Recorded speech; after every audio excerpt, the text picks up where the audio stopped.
Fans have taken sides in the argument, but a lot of music icons have also spoken out. Let's take a look at what everyone has to say and which is the winning side of this hip-hop beef of the century. Rick Ross, the rapper and record boss, became entangled in a feud following the release of Champagne Moments in April.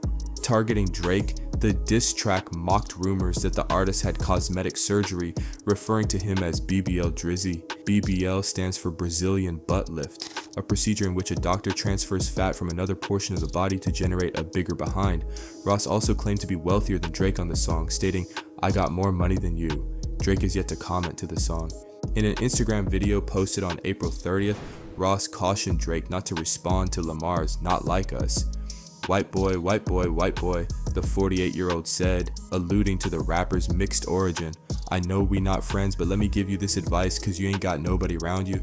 Stop. Don't respond. Don't respond. Don't do it." 21 Savage. That crazy. 21 Savage, actual name Shea bin Abraham Joseph, collaborated with Drake on the 2022 album Her Loss and the It's All a Blur tour, which ran from July 2023 to April 2024. However, the British-born rapper has remained neutral in the feud between Drake and Lamar. In an Instagram live session on May 12, the 31-year-old requested fans to stop questioning him about the rivalry. "Don't keep coming on to my live talking about no beef," Abraham Joseph warned fans, referring to Drake as his brother. "They are going to figure that side out eventually," he added.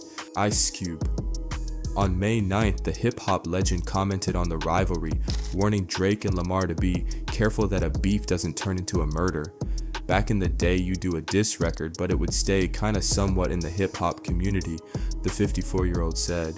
"Now it's all over the world, all walks of life know what's going on, and some people can't really take that kind of humiliation." The "You Can Do It" rapper's comments came after an altercation outside Drake's Toronto house on May 7th. An unknown assailant shot the singer's security guard, who was taken to the hospital with severe injuries. The next day, police apprehended an intruder attempting to break into a property. Boozy Badazz. Boozy Badazz mirrored Ice Cube's remarks. On April 12th, the Set It Off rapper wrote on X, formerly Twitter, "Everybody gassing up rap beef SMH, all excited saying this hip hop. Well, everyone in the crew not gonna see it that way, and when it pop, it really goes down." Questlove.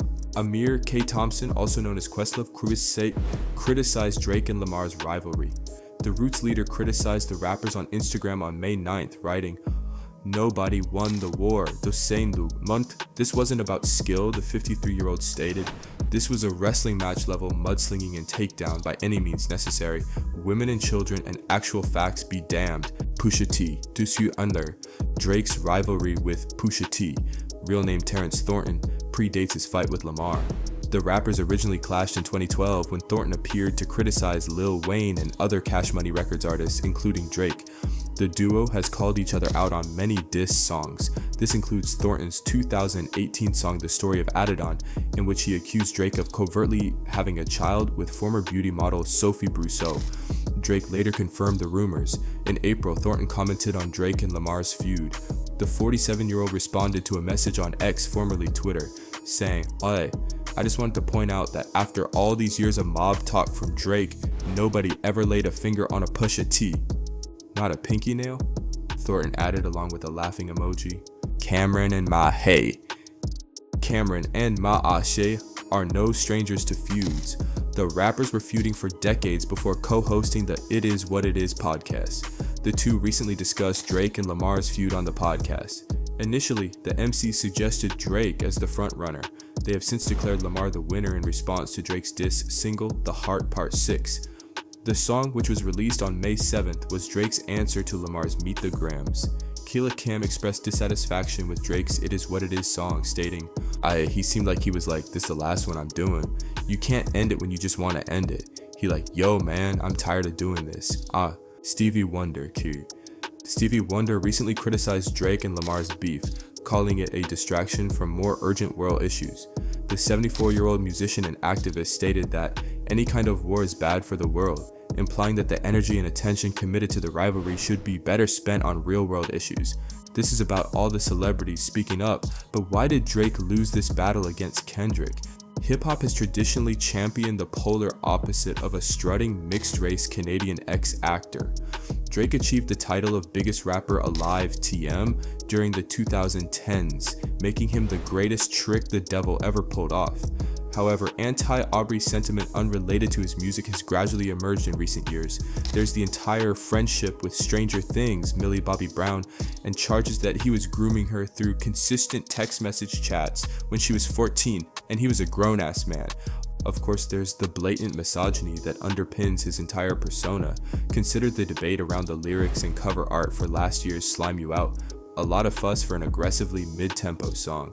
This is by no means a complete list of Drake complaints, but he's managed to keep his crown surpassing his closest rivals, Kendrick Lamar and J. Cole, in sheer popularity. His album releases continue to be late-night events, and posts on his 146 million follower Instagram account generate headlines. Kendrick Lamar's Like That, off Future, and Metro Boomin's March album We Don't Trust You sparked a series of songs and Instagram posts from other A-list artists criticizing Drake. The cemetery dirt on his body may represent Kendrick's trenchant, earth-shattering 6+ minute track Euphoria, which has been trending since its release Tuesday morning, April 30th. Before fans could realize it, Kendrick circled the block on Drake, dropping 616 in LA, along with a couple more banana clips to ensure that there is no larger buzz in the first week of May than Drake's boots being smoked. He's now at odds with artists who were formerly considered his friends, individuals with whom he co-wrote chart-topping songs and full-length collaboration albums. He apparently went afoul of Future, his colleague on 2015's popular What a Time to Be Alive record, to the point where Future let Kendrick have his way on Like That. J. Cole, who performed a mini tour with Drake in March, let Nas down and removed himself off the gaming board, leaving Drake to fight alone.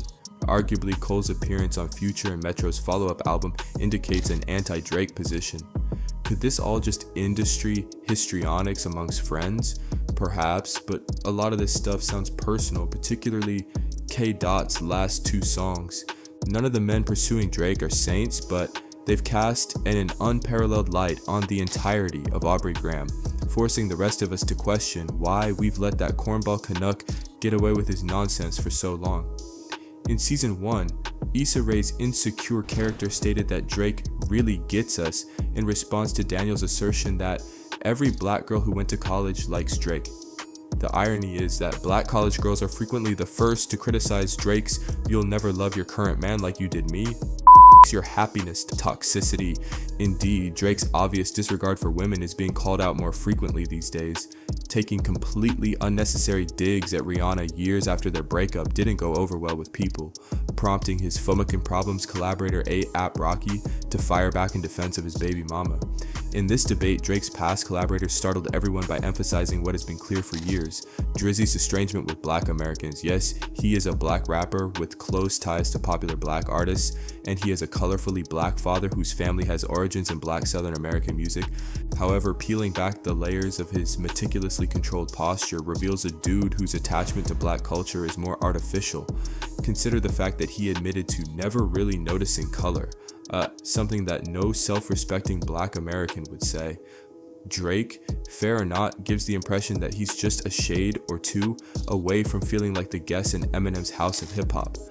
He reminds me of what comedian Ari Spears once said about Key and Peele. He's a black man cosplaying white people's perceptions of black men. Of course, none of this would be so obvious if Drake was still producing quality music to back up his nonsense. His newest ballads, in which he hits a vocal range as high as an ant's belly, don't slap like they did a decade ago, and he has nothing else new or fascinating to offer in hip-hop. The OVO Camp beats are no longer as effective as they once were. He peaked with Nothing Was the Same, which will turn 11 years old in September. I believe the 15-year Drake experiment may be coming to an end. He's already lost the fight against Kendrick, as he did against Pusha T 6 years before. He has the popularity and cash to pursue his next enterprise, which does not involve entering a recording booth. He should do so gently and never speak nice day again. But who decides the winner of this battle of hip-hop industry, and what is the purpose of all of it? At the end of the day, is it anything more than juicy gossip about the music industry? Tell us what you think about this beef and who is the winner according to you in the comments below. Don't forget to give the video a thumbs up and subscribe to the channel to see what's in store for Drake.